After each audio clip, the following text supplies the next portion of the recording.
This podcast is brought to you by Blackaby Ministries International. To find out more, visit blackaby.org.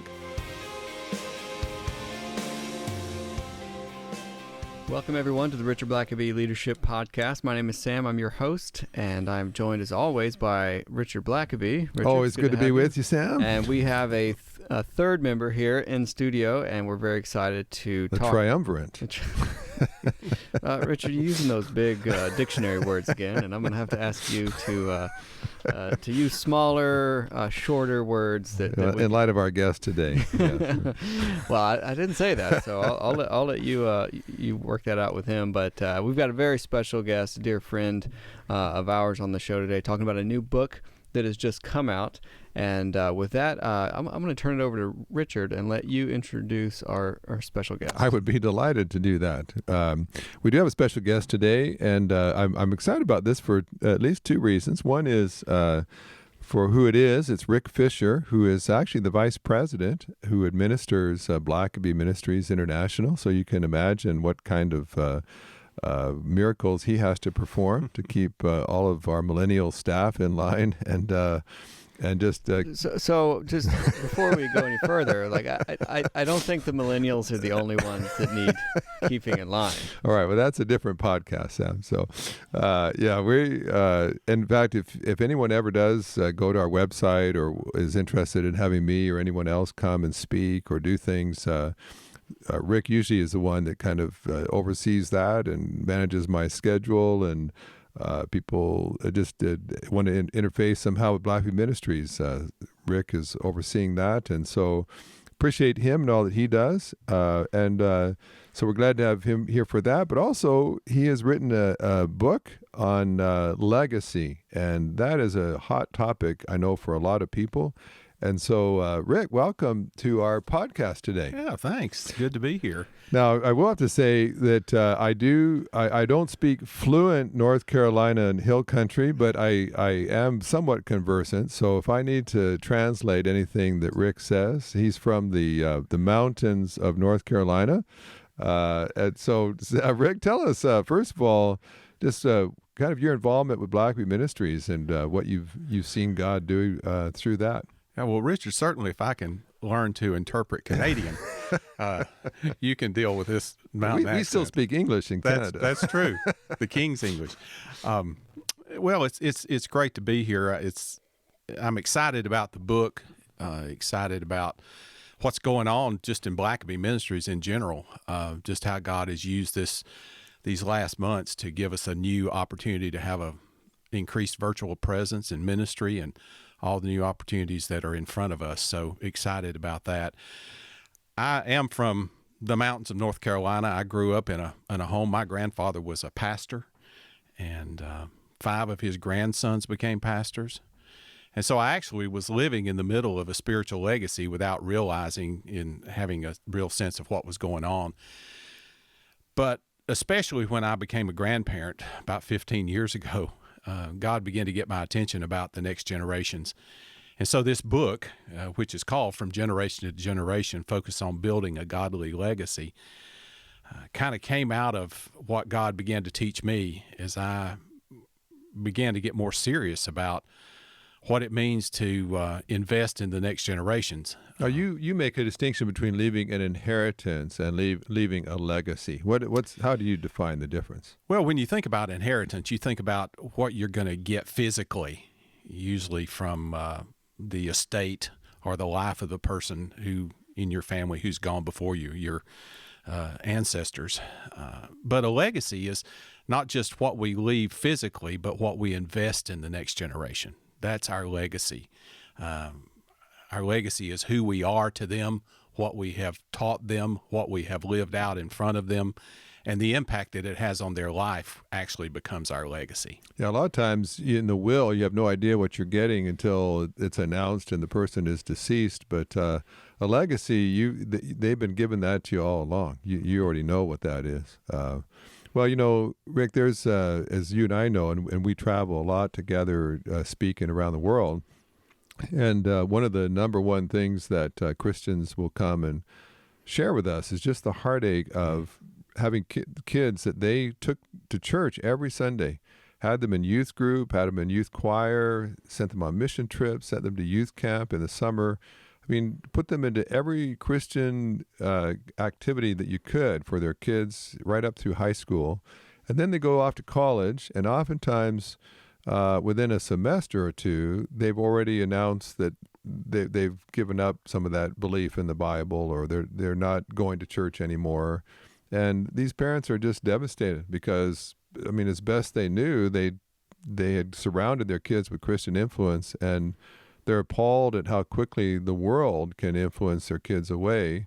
And so your book, you talk a lot about that, just ways to build into the kids a lot deeper than just church attendance. And so what are some things that you found? And I probably, for full disclosure, you should tell us how many kids you have and how they're doing before we take you seriously. We need to know how your kids are doing. That's true. Well, I just celebrated a birthday recently, and they each wished me a happy birthday, so they're still speaking to me. I have two adult girls, both married, great sons-in-law, and I have 5 grandchildren. Oldest is 15, youngest is 4. And they are doing well. They're serving the Lord. They love the Lord.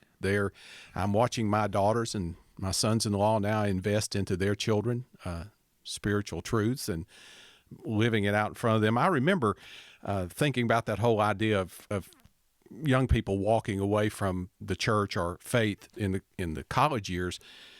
I grew up in a pretty sheltered environment. We checked all the boxes. We were in church all the time. My parents surrounded me with Christian friends and other Christian parents. They enlisted allies to help them in this, create that atmosphere. But I remember when I went to college, I encountered this crisis of belief. I heard things I had never heard in my life. About what other people believed. And I thought to myself, wow, people actually believe that? And I hadn't heard of that before. So I had to figure out, is that something I'm going to take into my belief system, or am I going to believe what I've been taught when I was growing up? And the thing that turned the corner for me was the authenticity of my parents' faith. I remembered our home life, and I remembered that Mom and Dad didn't just take me to church. They didn't just say you need to be around Christian friends. They didn't say don't go here, don't go there, don't do this. They actually lived out their faith in front of me in the home. Everything we did, my dad especially was a strong spiritual leader in our home, and I watched his faith influence and flavor everything he did. Just so people know, what did your dad do? He wasn't a pastor. No, Dad was when I was young, Dad was a plumber. He was, and then he got a greater title of pipe fitter, which increased his pay a little bit. He worked in industrial maintenance. He worked in a field where there's a lot of tough, manly kind of men. You know, it was a tough environment to work in. And tell us, I love the story about your dad when he had to go, had to take time off because of medical conditions. Yeah, Dad was a person who he had a radical experience with Christ when I was in elementary school, and it changed his life. He totally transformed him. And so he took his faith into the workplace, even though it was a tough place and a lot of guys with rough lives and rough language. And Dad just lived out his faith and ministered to those men. So Dad had a heart attack and had to miss work for 6 weeks. And there was no provision in his company at the time, years ago, to pay a person when they were out of work. So he was going to be without pay for 6 weeks. And he was paid weekly by check that arrived in the mail. And so the first week he was out, he expected to not receive a check. And lo and behold, the check shows up in the mailbox. And my dad, being the man of integrity that he was, called the office and said, "There must be a mistake. You sent me a check."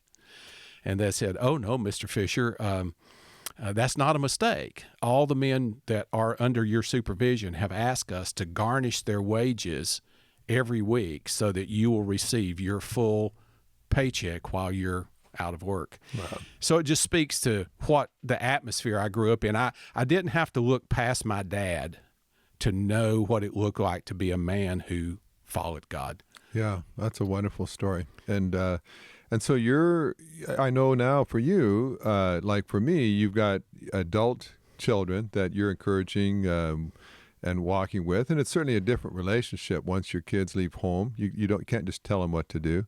And then you're also relating to 5 grandkids that down to the age of 4, and you're trying to somehow translate your walk with God in a way that a 4-year-old makes sense to him.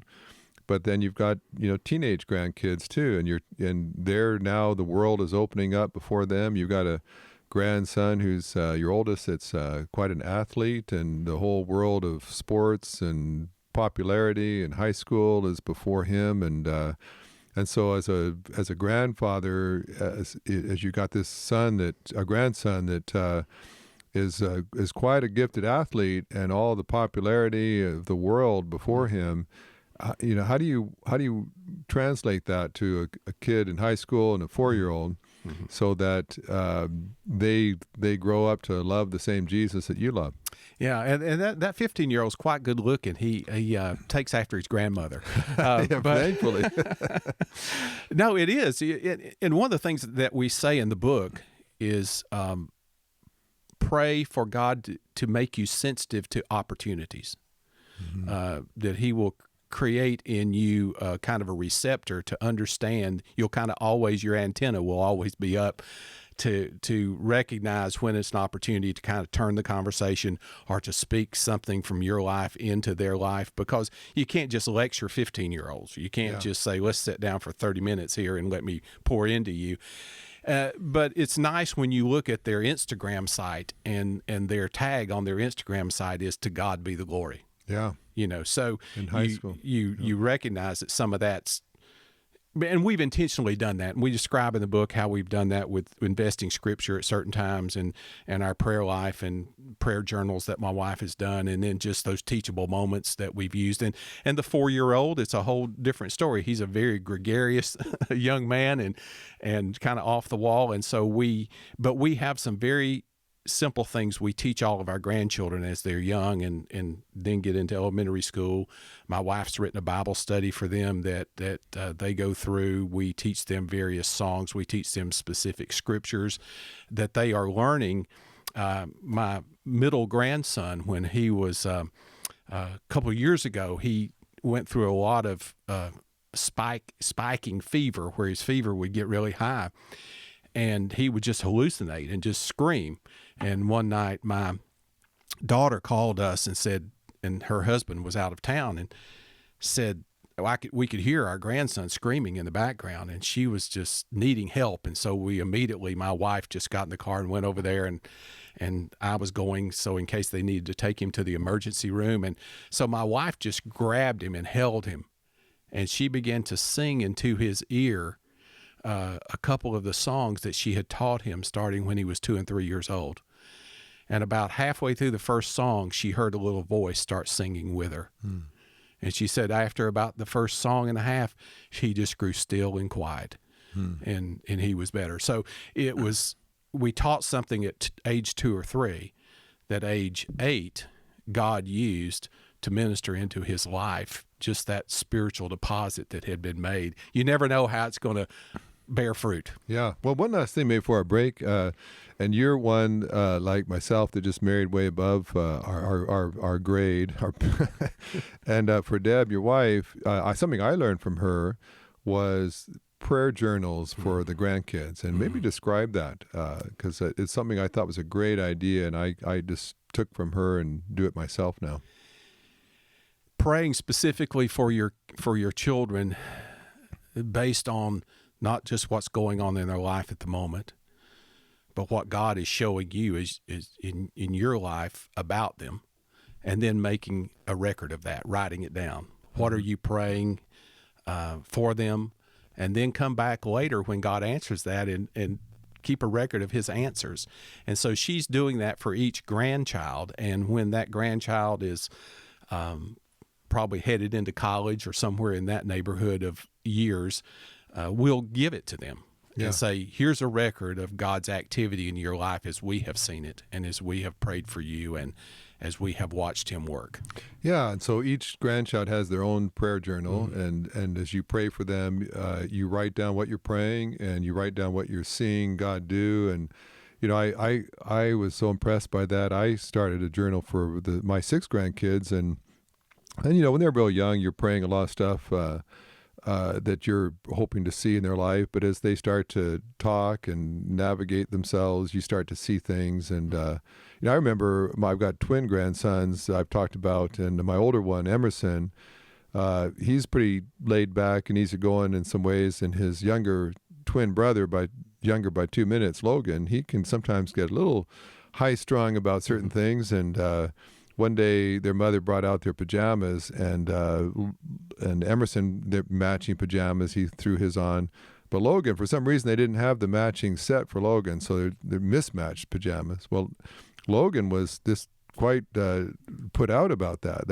He couldn't sleep with pajamas that didn't match. It wasn't right, and it wasn't the way it was supposed to happen. And he's starting to have a meltdown about mismatched pajamas. And without even saying anything, Emerson, his older brother, just starts stripping down his pajamas, hands them to his younger brother, and says, "You wear mine." And he happily wore mismatched pajamas. Well, just a little thing that 2 4-year-olds do. But I remember hearing that, and I remember writing down in Emerson's journal that story and saying, he's only 4, but when he saw his brother in need, he gave everything he had. He literally the shirt off his back just so that his brother was okay. And he didn't criticize his brother and say, "That's childish, that's silly, what are you crying about that for?"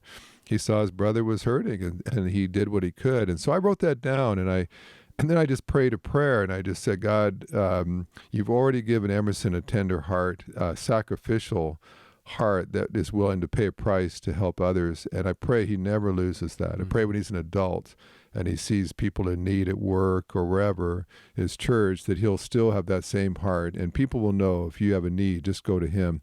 And I plan to do the same thing when maybe when they get married, or maybe when they're in college, and they start to read back what their grandparents witnessed. They won't remember that story, but then they'll read about what they did when they were 4, and not just what they did, but what I sensed God doing.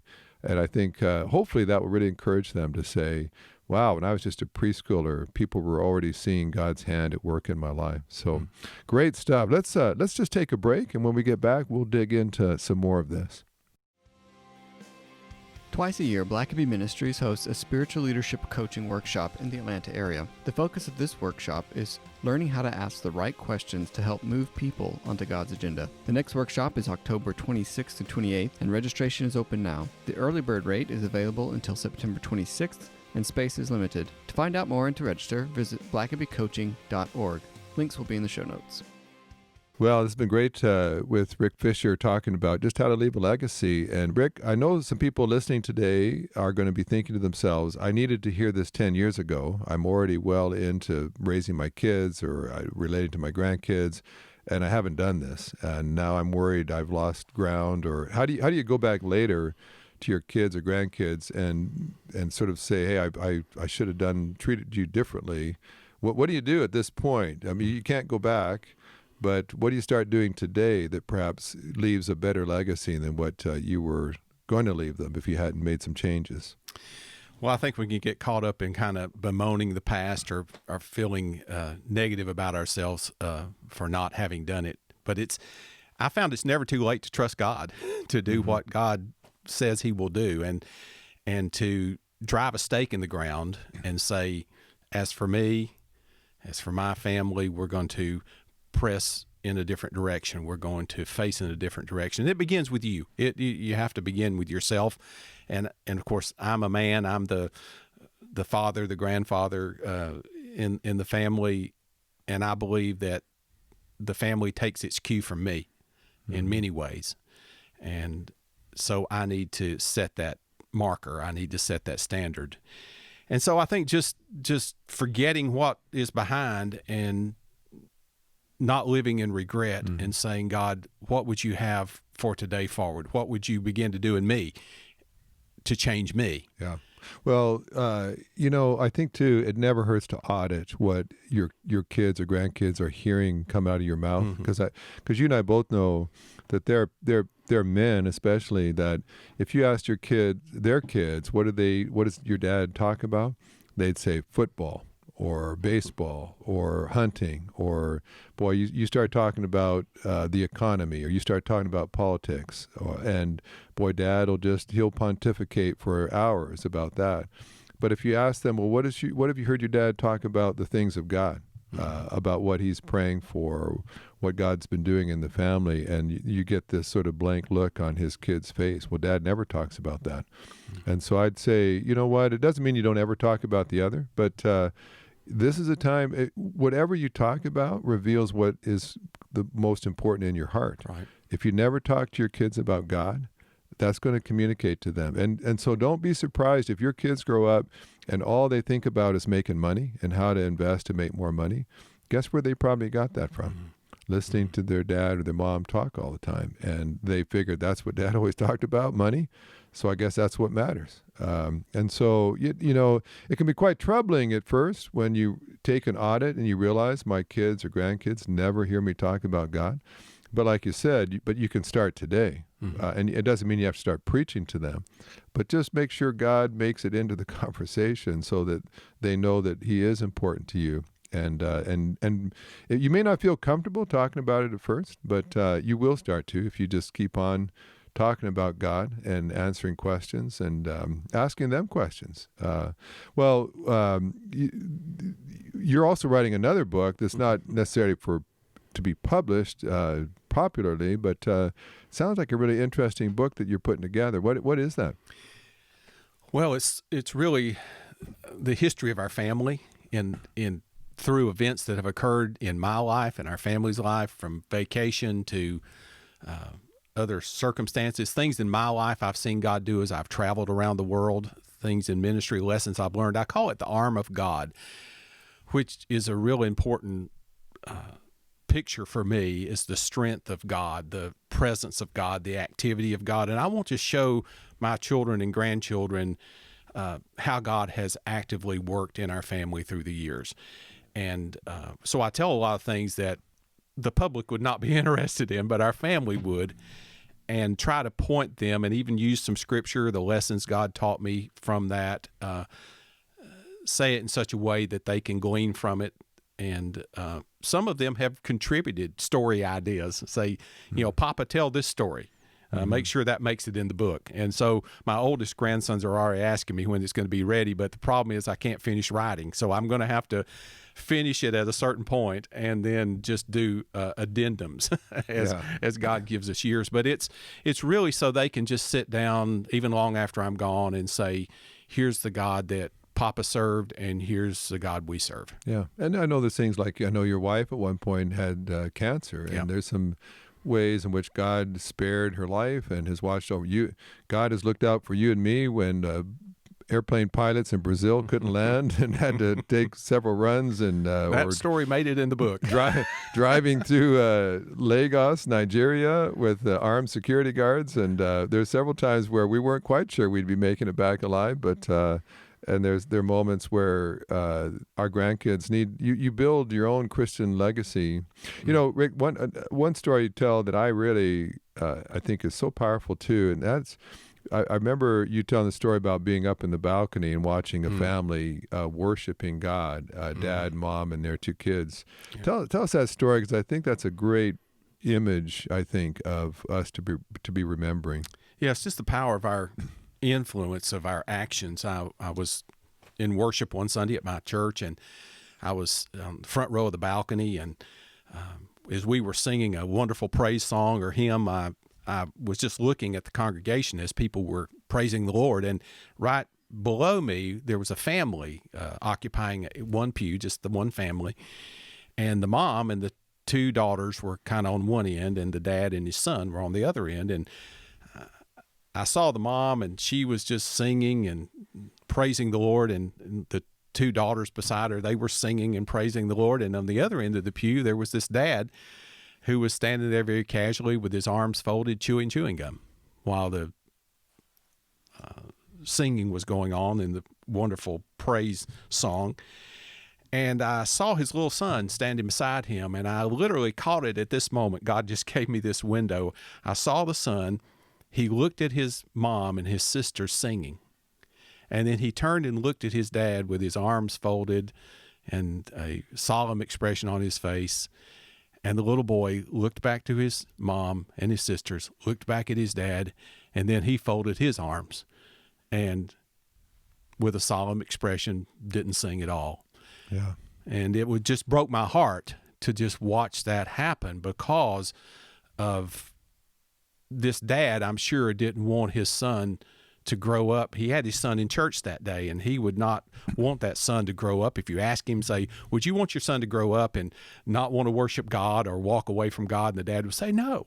Yeah, brought him to church every week. Yeah, but if we just check the box, that's not enough. Yeah, young people can see through that. And those are the dads that later, when their kid leaves church in college and says, there's just nothing there for me, the dad will be bewildered and say, well, I took him to church every Sunday. Yeah. And what he didn't realize is, but what did my son see of me in church every Sunday? And there was nothing inspiring, nothing to say, this is a mighty God that we worship and we serve. And so that story has always been a real profound marker for me, and sometimes we don't necessarily feel like being all in worshiping. Maybe we didn't sleep well the night before, or maybe we were running late, or I've had a migraine all week, but here I am in church, and there's times I've had to just stop and say, but my kids are watching me, my grandkids are watching me, and I don't want my grandkids to ever look at me frowning in a worship service or looking at my watch wondering how much longer it's going to be,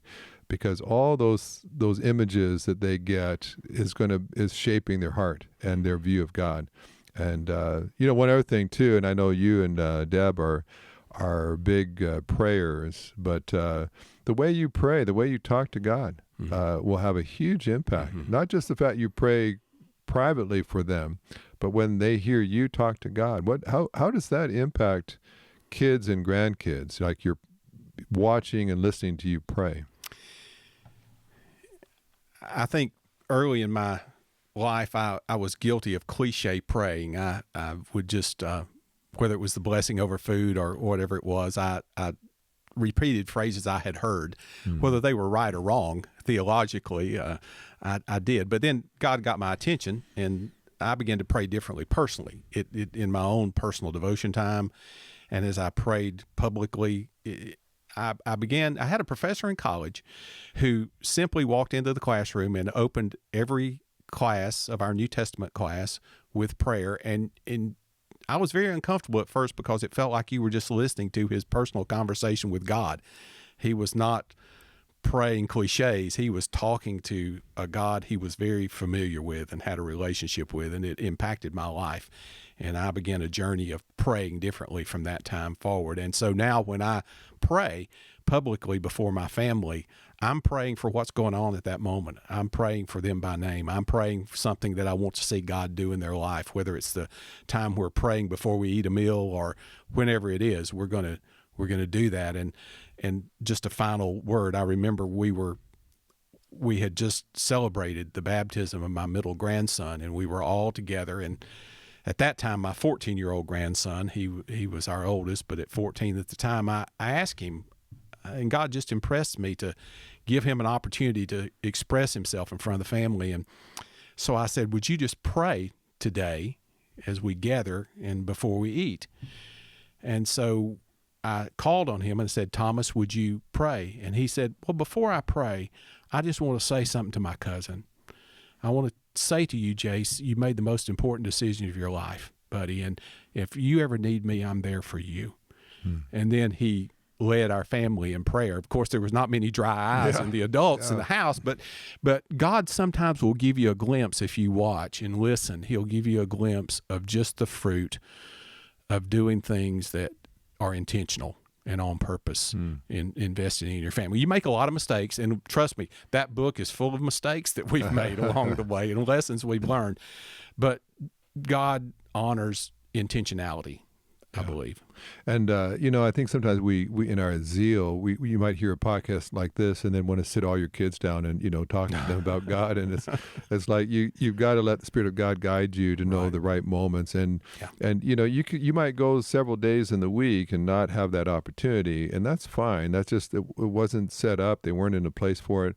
But what you don't want to miss that drive to school in the car that morning where they were wanting to talk, and you've got to don't be so distracted yourself with your cell phone or whatever else that you miss what God's doing. And as a parent or grandparent, you just have to be at your post, ready for that moment that God says, this is the moment. Maybe stop talking and ask the right question. Notice something, observe what's going on, what's different right now.